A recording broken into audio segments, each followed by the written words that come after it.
You ask Tiger to solve. This deals with linear equations with one unknown. The final result is g=19. Let's solve it step by step. Simplify the expression. Expand the parentheses. Group all constants on the right side of the equation. Subtract 18 from both sides. Simplify the arithmetic.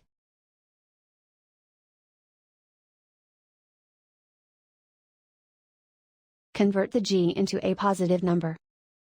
Multiply both sides by -1. Remove the ones. Simplify the arithmetic.